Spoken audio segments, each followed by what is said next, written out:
From VOA Learning English, this is the Health Report.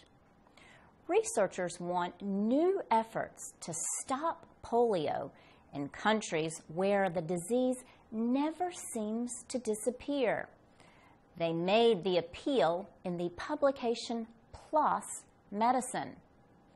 The researchers say stronger health systems and greater community involvement are needed in Nigeria, Afghanistan, and Pakistan. All three countries face attacks by militants, political unrest, and a lack of trust among the populations. Seye Abimbola works for Nigeria's National Primary Healthcare Development Agency. He says it is time to share responsibility for ending polio. He has written that the World Health Community goal to end polio appears to be binding it to lessons learned about health systems over the past 30 years. Dr. Abimbola says parents have reasonable concerns about the safety of vaccines. He also says some families may have lost children to diseases like pneumonia, malaria, and diarrhea. A mother, he says, may wonder what the government is doing about other diseases. Dr. Abimbola says polio immunization should be part of a larger health program. He also says it is important to deal with people who distrust polio vaccines as human beings with real concerns, not as opponents. He says it is important to show militant groups that health interventions are necessary. For example, aid agencies say there have been cases when even the Taliban in Afghanistan has supported immunization campaigns against polio. Seye Abimbola says the Afghan Taliban approves of action against polio. He says this is because when a militant group wants the trust of the people, they go at it by trying to do what the people want. For VOA Learning English, I'm Laurel Bowman.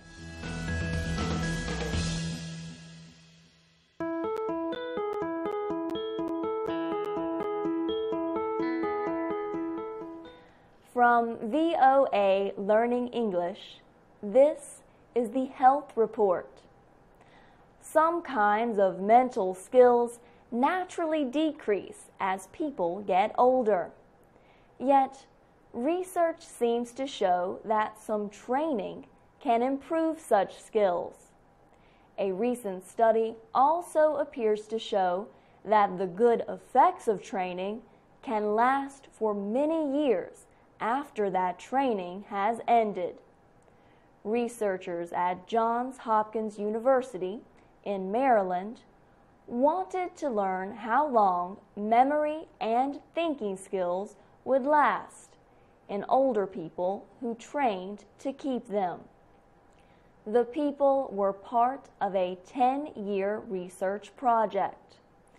They were taught methods meant to improve their memory, thinking, and ability to perform everyday tasks. More than 2,800 volunteered for the study, called ACTIVE, or Advanced Training for Independent and Vital Elderly. Most started the training when they were more than 70 years old. The volunteers took one of several classes meant to help them keep their mental abilities. One class learned skills including how to remember word lists. Another group was trained in reasoning. A third group received help with speed of processing, speed of receiving and understanding information. A fourth group, the control group, did not get any training.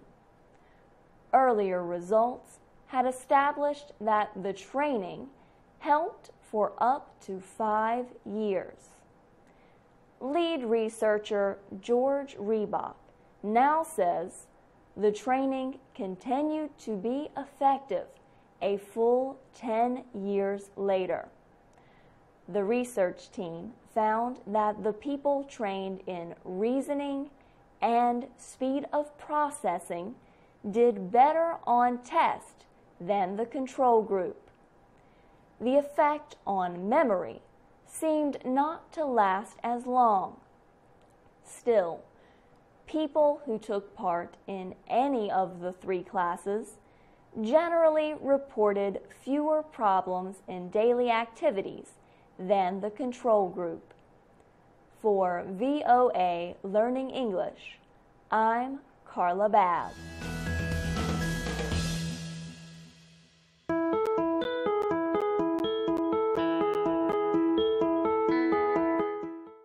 From VOA Learning English, this is the Health Report. We all know that exercise is good for your health. Some kinds of exercise, however, may be better than others. Running, for example, may help to protect against heart disease and other health problems. Running also may help you live longer. Researchers say it is not important how far you run. It also does not matter how fast or even how often you run. Recently, researchers studied more than 55,000 adults. About 1/4 of the adults reported running regularly. The study found these men and women were less likely than non-runners to die of any form of disease, including heart disease. In fact, the runners lived, on average, 3 years longer than the non-runners. This study lasted 15 years. During that time, more than 3,400 of the individuals died. About 1,200 of the deaths were linked to heart disease, a heart attack, or stroke. One of the researchers, D.C. Lee, is an assistant professor of kinesiology, or the science of movement, at Iowa State University. He says, compared to non-runners, people who run showed a much lower risk of dying from some diseases. D.C. Lee and the other researchers found that speed, distance, and how often one runs made little difference in reducing the risk of death.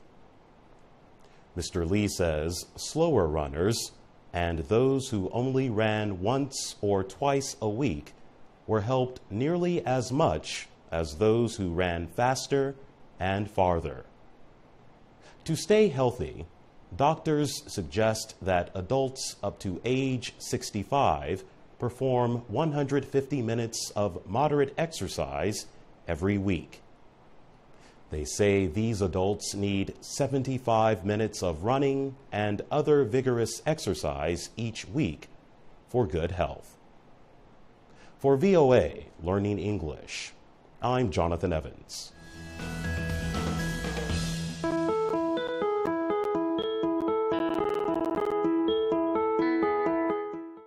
From VOA Learning English, this is the Health Report. Meningitis is spreading across West Africa. The brain disease is a threat every year across 21 African countries. Now, scientists have found they can predict and prepare for this and other diseases by using information from satellites. Every year, dust storms blow across the Sahel area of Africa, and meningitis crosses the area after the storms. Tens of thousands of people there get the disease each year. About 10% of them die from the disease. Another 10 to 20% suffer permanent brain or nerve damage. Carlos Perez Garcia Pandu is an atmospheric scientist with the American Space Agency, NASA. Mr. Garcia Pandu says scientists do not know why meningitis follows the seasonal dust storms. But he and his team watched the dust storms from the satellites. Then, by also using other pieces of information, the researchers found they could predict how bad the next meningitis season would be. Nita Barty is with Penn State University. She predicts the spread of measles by watching city lights grow brighter. The disease measles spreads in crowds. In Niger's capital, Niamey, the population grows in the dry season as farmers arrive, seeking work. Ms. Barty and her team found they could predict how measles would spread through Niamey by watching parts of the city light up on satellite pictures from the brightness of their lights and cooking fires. Rita Colwell works for the University of Maryland. Her group found it could predict cases of the deadly disease cholera in Bangladesh by using satellite information about conditions in the Bay of Bengal. For VOA Learning English, I'm Jonathan Evans.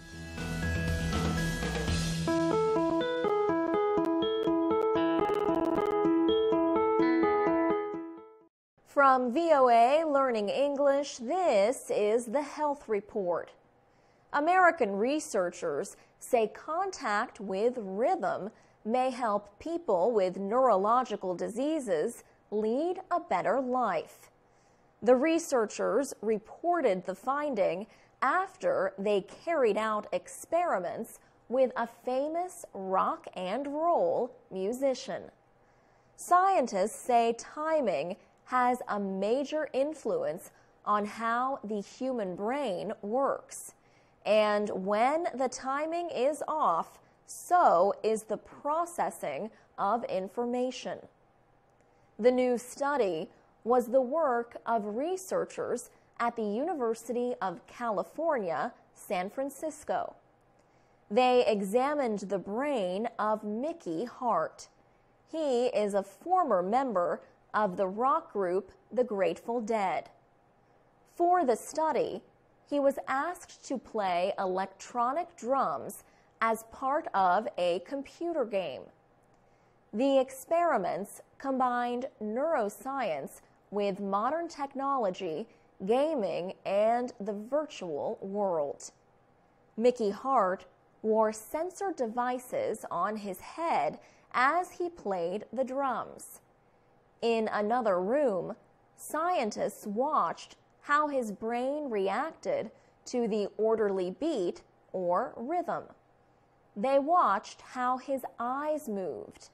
They measured changes in his blood flow and body temperature. All this information showed his brain's activity in real time. Mickey Hart is interested in knowing how his brain, what he calls the master clock, works. He has also been interested for years in the power of music. In the 1980s, he used music to connect with his grandmother who was suffering from Alzheimer's disease. She had not spoken in a year. When he played the drums, she spoke his name and started talking again. Scientists say their goal is to use rhythm training and even video games to improve brain function. They believe that when the brain operates correctly, people enjoy a better quality of life. For VOA Learning English, I'm Alex Villarreal.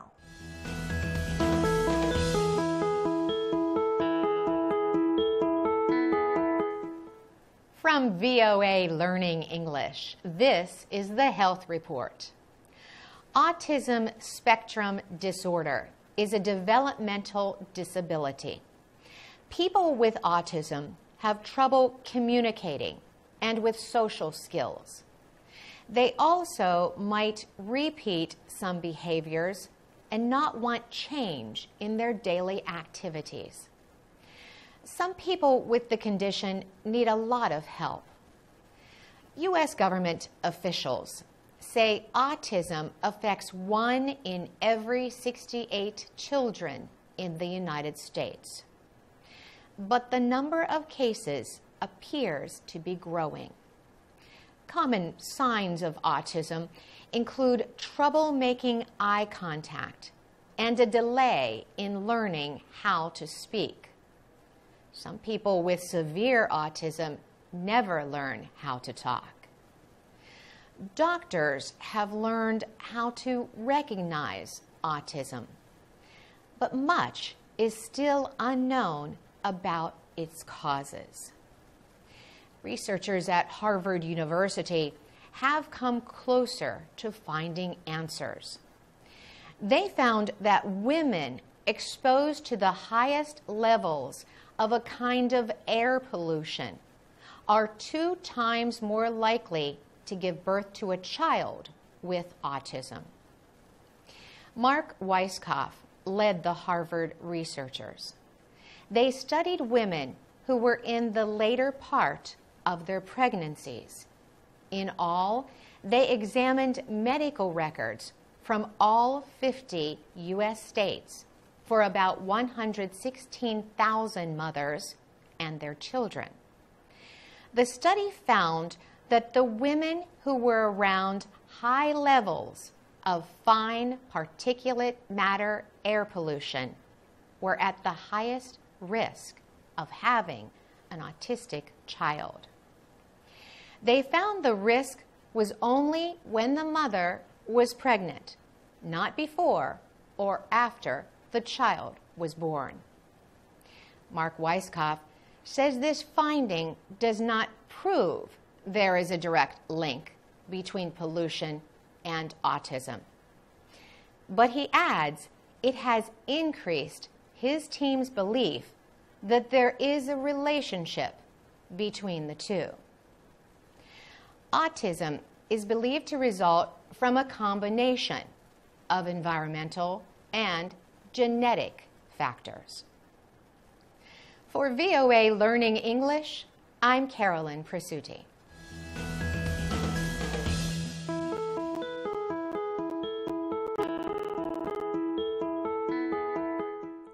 From VOA Learning English, this is the Health Report.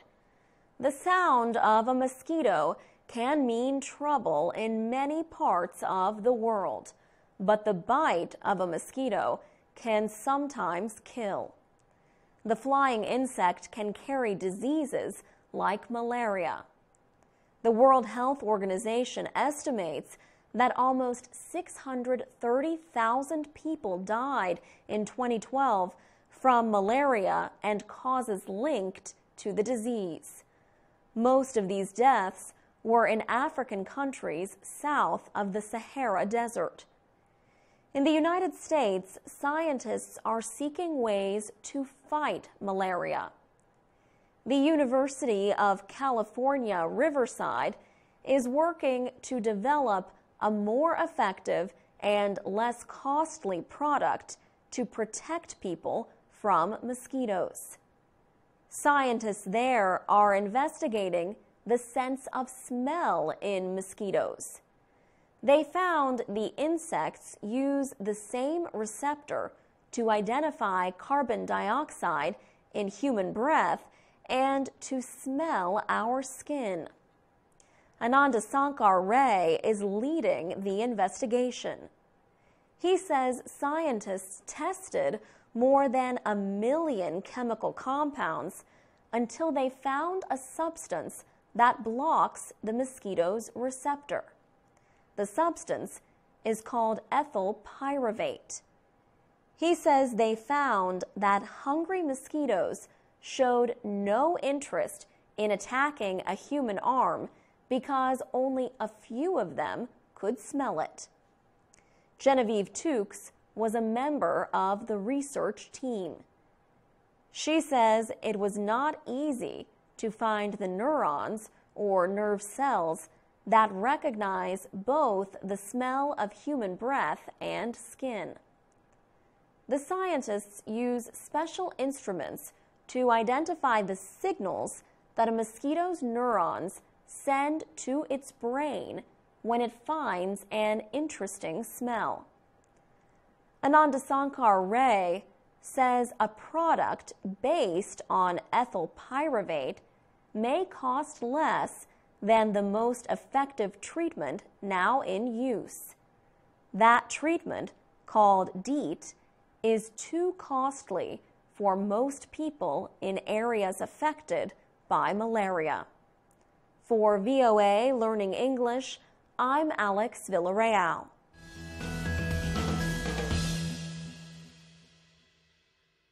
Parents have reasonable concerns about the safety of vaccines. He also says some families may have lost children to diseases like pneumonia, malaria, and diarrhea. A mother, he says, may wonder what the government is doing about other diseases. Dr. Abimbola says polio immunization